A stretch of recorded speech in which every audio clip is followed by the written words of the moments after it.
Swing and a drive. Right field and deep. Back goes Aquino. It's got a chance. Gone. Get out the tape measure. Long gone. Fly the W! Cubs fans, it's time to fly the W with Dustin Rhodes and Paul Crawly Jean.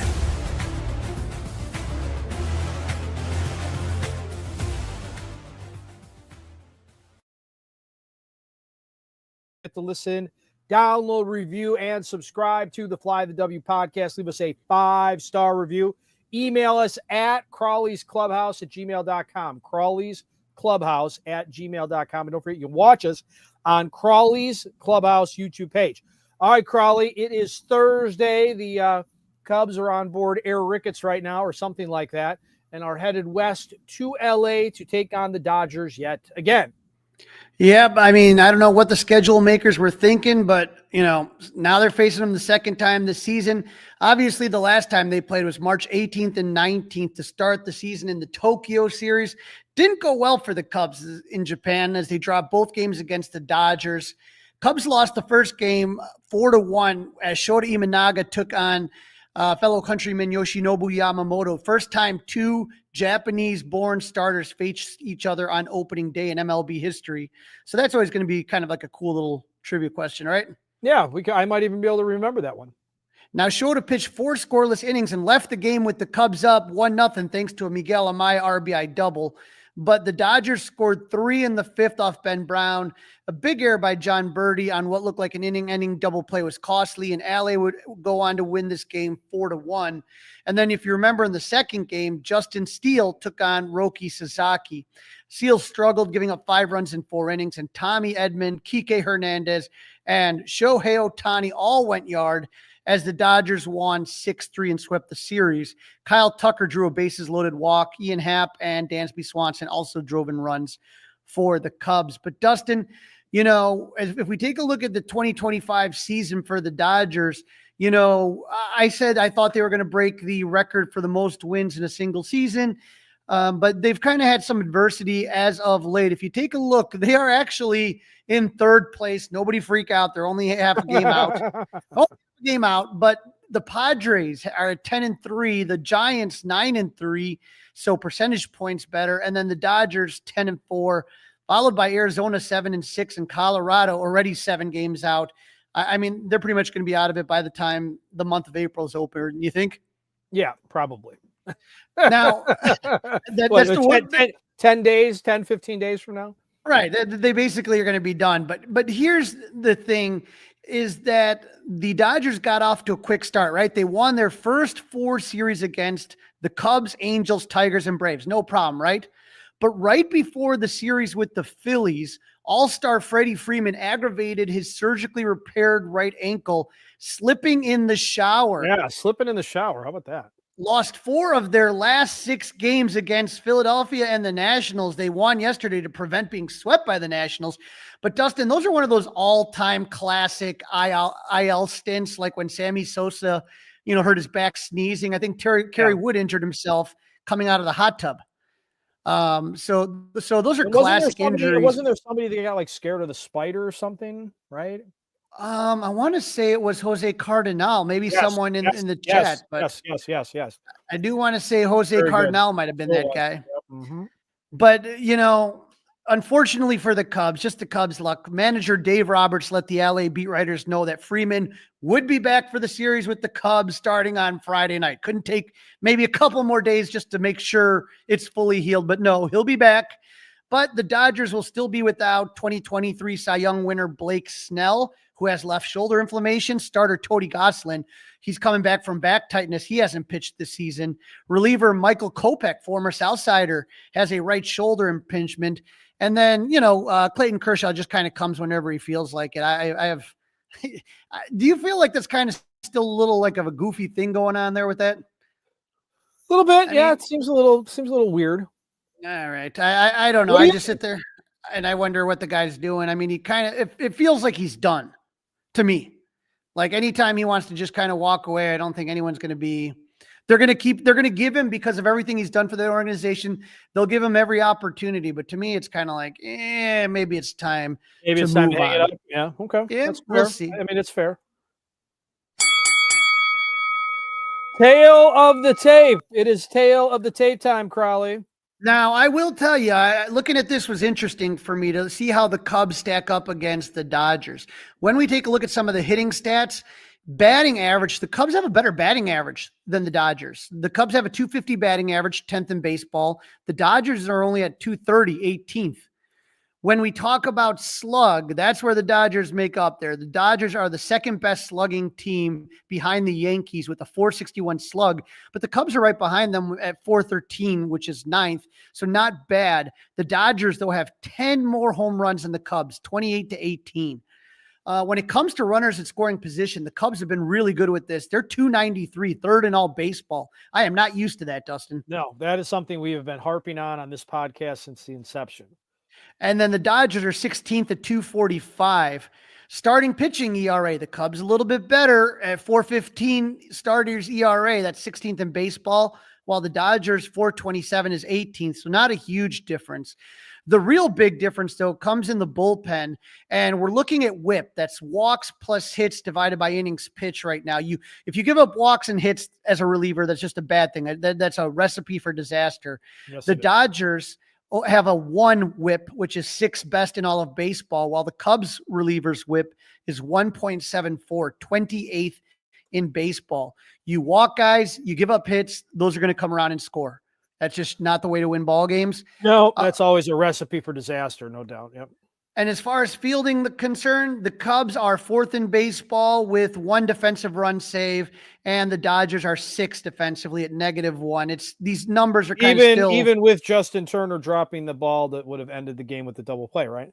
Right. Even that way, it doesn't really matter. So, we look at it and it's that slug, that slug of the Dodgers is what scares you, because at any given moment, any one of their guys can just pop it off. Up and down the lineup. They've got that slug, no doubt about it. All right, let's get into the probables, Crawly. Friday night, I'm really looking forward to this matchup. I just wish it was going a little earlier, 9:10 p.m. first pitch. When you get up at 2:30, you have to be standing up for this one. We got Matt Boyd versus Yamamoto. Yes, sir. Matt Boyd's looked like a solid investment after his first 2 starts so far, with the Cubs, so good. right? So far, first game so good. against the D-backs, 5 innings of shutout ball, gave up 4 hits, 3 walks, and 5 Ks. The bullpen blew that game, so he got a no decision. I saw his first start in a Cubs uniform at Wrigley Field against the Padres on April 5th. He pitched 6 innings of shutout ball, gave up 5 hits, 1 walk, and 5 Ks.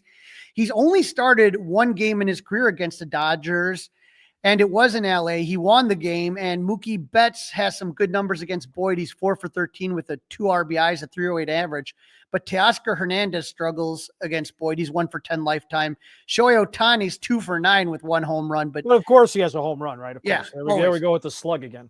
Yeah, exactly. And so the Cubs are going to have to face Yoshinobu Yamamoto, who is 1-1 with a 1.62 ERA in 3 games, started with 19 strikeouts in 16 innings pitched. Besides his start in Tokyo, he gave up 2 runs in 5 innings against Detroit on March 28th when he got the no decision. And in his last start against the Phillies, he was the tough luck loser. He didn't give up. He only gave up 1 unearned run in 6 innings and lost the game. Yamamoto he's one of those Japanese pitchers that has a complete arsenal of pitches.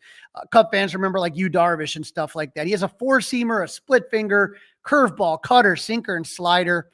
No one on the Cubs has more than 6 at-bats against Yamamoto. Ian Happ is 2 for 6, but Michael Busch and Seiya Suzuki are both 0 for 6 against him. But again, it's a small sample size, and you're only going to get better by seeing him. You're not going to get better by like sitting a guy like Michael Busch, but I got a feeling that may be what happens. We'll see. Yeah, and you'd like to see Justin Turner go up against his old team. That wouldn't be the worst thing in the world. And then maybe you can pinch hit for Michael Busch later on in the game and bring him in as a defensive replacement if you need that little reminder, Craig Counsell. All right, game number 2 is going to be Saturday night. So all these games coming up are night games, and this one is going to go at 8:10. Ben Brown versus Roki Sasaki. Yep, Ben Brown stumbling out of the gate here. He's 1-1 with the 7.71 ERA in 3 games. 2 of those were starts with 15 strikeouts in 11 and 2/3 inning. We talked about Brown's struggles against the Dodgers in Tokyo when he gave up 3 runs in 5 innings. He also gave up 3 runs in 5 innings against the Sacramento A's. How hard is it for you to say Sacramento A's? Well, Like, you don't. Here's the thing, though. You don't say it because they are listed in the standings as the A's. They are not technically, if we want to get technical with things, Crawly, they are not the Sacramento A's. They're the A's. They're just the A's or the Athletics. They are not. I'm saying if you look at all the major websites, okay, they are listed as the Athletics. They don't technically have a home. All right, the homeless A's. And so in his last start against the Padres, he gave up 5 runs on 7 hits, 4 walks in 4 innings of work. That was just a bad start. I don't know if it was the cold weather. I don't know if it was the fact that he wasn't wearing sleeves or an undershirt in cold weather. I have no idea. We'll see what happens. This is the thing when you have a young pitcher, and there's a great documentary. I don't know if our fans have seen this about Greg Maddux that you can find from MLB Network. You can find it on YouTube and watch it. It's really cool. But, Greg Maddux, I'm not comparing Ben Brown to Greg Maddux. I'm not going crazy here, but you're going to have these. It's only 4:35, Crawly. Right. You're going to have these stumbles. You work today. Yeah. You're going to have these stumbles from young pitchers. It doesn't mean Ben's not going to be a good pitcher. It's just he's struggling right now. The only time he's ever faced the Dodgers was in Tokyo. No one has more than 2 at-bats against Brown on the team. He has a 4-seamer, and that knuckle curve is his pitch. That's his pitch and a changeup. And so he's just got to, get ahead in the count. That's the key for Ben Brown. And what you're seeing a lot of is that a lot of guys are just taking pitches. They're not swinging, and then he falls behind in the count, and then he ends up in some trouble. So he's got to fill up the strike zone. That's the key for Ben right there. Mm-hmm. Roki Sasaki has had no decision so far, and he has a 4.15 ERA. The kid's only like 23 years old. After his debut against the Cubs in Tokyo, he's had his struggles against major league pitching. In his second start against the Detroit Tigers, Roki only lasted an inning and 2/3, giving up 2 runs on 3 hits, 4 walks, and 2 strikeouts. He threw 61 pitches, Dustin, and didn't get through 2 innings. His last start against the Phillies was better. He went 4 innings, gave up 1 run on 3 hits, 2 walks, and 4 strikeouts. No one on the Cubs has more than 2 at-bats against Sasaki, who features a 4-seamer. The split finger is really, really his out pitch, and then the slider. But you could just tell by the length of his outings, you can get him out of the game early by taking pitches, which is something that the Cubs have been doing all season. They've drawn 31 walks this season, the most in MLB. So, Dustin, we've seen those patient at-bats, and I'm hoping that it pays off against Sasaki, get him out of the game earlier. All right, and that was kind of the approach in Japan and against him, right? Yeah. It was the approach against Japan, and unfortunately, we talked about the Dodgers have a pretty good bullpen. But either way, anytime you can get a guy like Sasaki out of the game early, it's going to be to your benefit and force the Dodgers to dip into their bullpen early. It's just one of those things where, as far as Sasaki is concerned, he's struggling to throw strikes just like Ben Brown. So I think that's going to be a really interesting matchup. I'm just really hoping that Ben Brown can kind of come through and really have the start that we know he's capable of having. Yeah, he's due, right? If anything, he's due for that one. All right, let's move to Sunday Night Baseball, Crawly. 6:10, so it's not the latest start in the world. It's better than a 7:10 for a guy who gets up at the, 5 hours before the Bozo show would come on. The ever-dreaded TBD for our Cubs going up against Tyler Glasnow. Yeah, and don't forget, this game's going to be on ESPN, and so that's why it's a 6:10 start. So please make sure you turn down the volume on ESPN, turn up the sound of Pat and Ron on 670 The Score, just so you don't have to listen to those goofballs. It's an ESPN game too, so technically, but yeah, listen to The Score, but Boog Sciambi would also have the call on that. I was going to say, is Boog going to do like a simulcast on Marquee? Oh, that's right. They're not on Marquee. So he's going to do his radio job. He's going to do his radio job, but he's not going to have to leave anywhere after the game Saturday. So, hey, one less trip for Boog to make. So we don't know who is going to be the starter. Obviously, Justin Steele going on the IL throws the rotation out of whack. With the off day, the Cubs could go with Jamison Tyone, right? He'd be on regular day rest. Basically, we had Carter Hawkins on today, and he basically told Mully and Haw, no shot. No shot. Okay, so Basically. scratch that. I mean, plan. I'm not using. Of course, that's not what he said, but he said that they would prefer to not take guys off of their regular rest. And then he basically said every single name you could think of. Okay, to be so the possible guy. I went with Colin Rea, right? He probably said that name. Jordan Wicks and Colin Rea are probably at the top of the list. Right, and you assume Brad Keller's probably going to piggyback off them, and Brad can go 2 or 3 innings. I looked at Jordan Wicks's in Iowa, the numbers. They're not bad, but he's thrown 4 innings in his first start, 5 innings in his second, so he's stretched out, right, more than Colin Rea is. Yep. Caleb Killian could potentially be an option. We know he's had some major league experience. And Dustin, how about this? Cade Horton's made 1 start in Iowa. I doubt they call him up to face the Dodgers, but hey. My money would be on Wicks as a betting man. That would be where my money's at. Right. I just think Wicks could go 4 or 5. I don't think Colin Rea could go 4 or 5 at this point. You'd be pushing it. You'd be pushing it, right? Right. The Dodgers are going to go with Tyler Glasnow, who's 1-0 with a 6.43 ERA.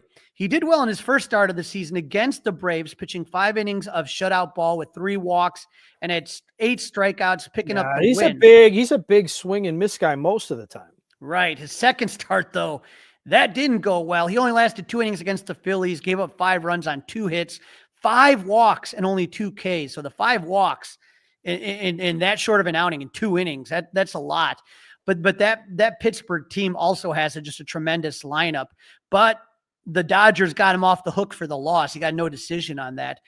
Dustin, I was looking at Tyler Glasnow's numbers. He broke into the league with Pittsburgh, which is when I remember him kind of coming in there. But he's played most of his career in Tampa Bay before signing with the Dodgers last season. So the Cubs didn't see him last year. So the last time that Tyler Glasnow faced the Cubs, get this, 2018, when he was with Pittsburgh. Wow.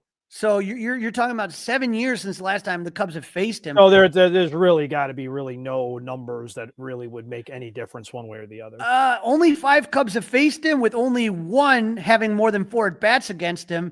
Justin Turner, who is 0 for 14 against Glasnow. Well, I guess what? He's not playing. He's not playing Sunday night. He's not starting, at least. Yeah, he's not starting at least. Glasnow features a 4-seam fastball, a curveball, a slider, and a sinker. So, Dustin, coming into this matchup, the big thing, Freddie Freeman back and Justin Steele and everybody, is out in the rotation. That third spot still TBD. So TBD.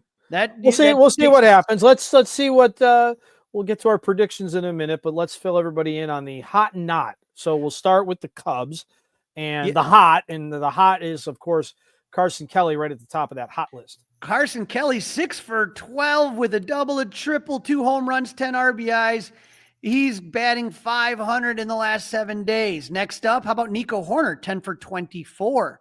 He is batting 417. And of course, Kyle Tucker is slashing 391, 548, and 913. He was the player of the week this last week, so he is hot for the Cubs.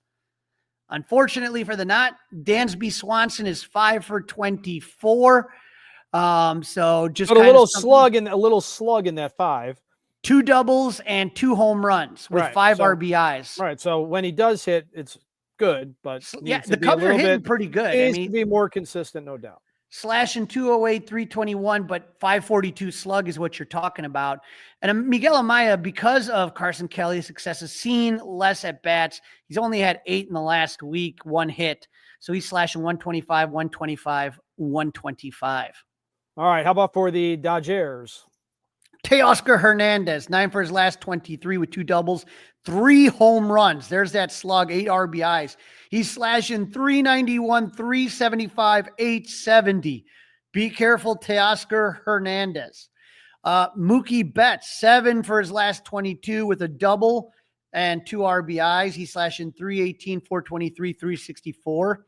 And then, of course, Shohei Ohtani is 7 for his last 24 with a triple, a home run, 2 RBIs. He's slashing 292, 393, 500. But to me, there's no more dangerous bat in this lineup right now than Teoscar Hernandez. Do not give that guy anything to hit. Man, he did well against the Cubs in Japan, if I remember correctly. I believe so as well, yes. All right. The not side of things?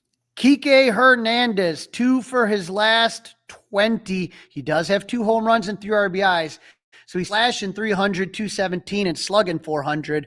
And then left fielder Michael Conforto is 2 for his last 19. He does have a home run, but slashing .053, .182, .211.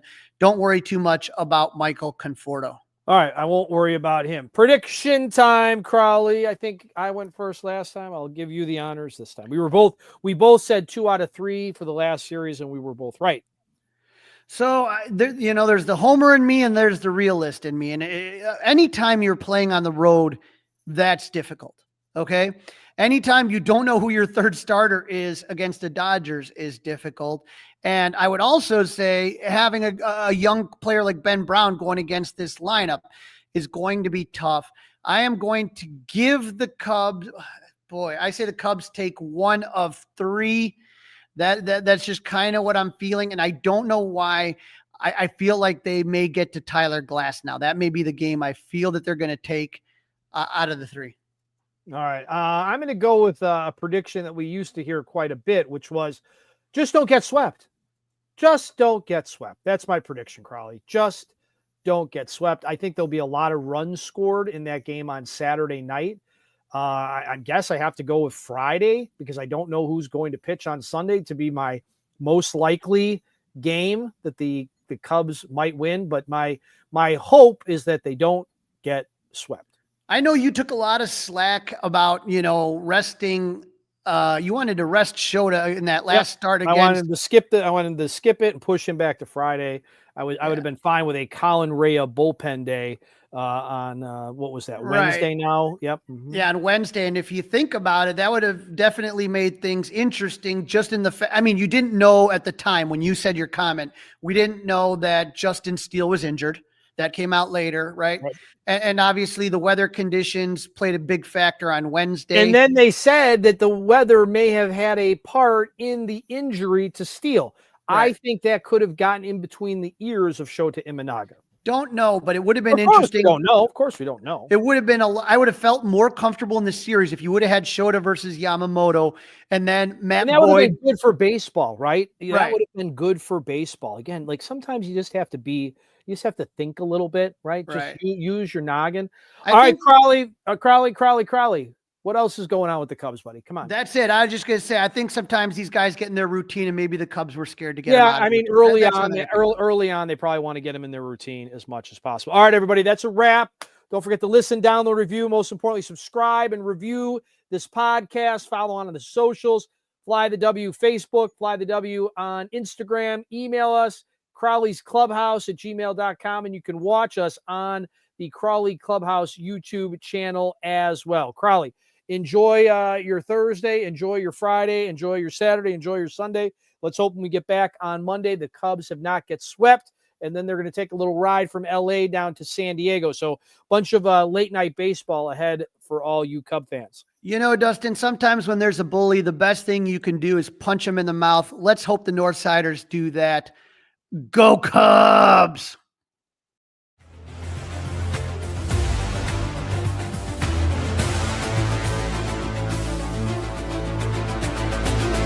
It's all over.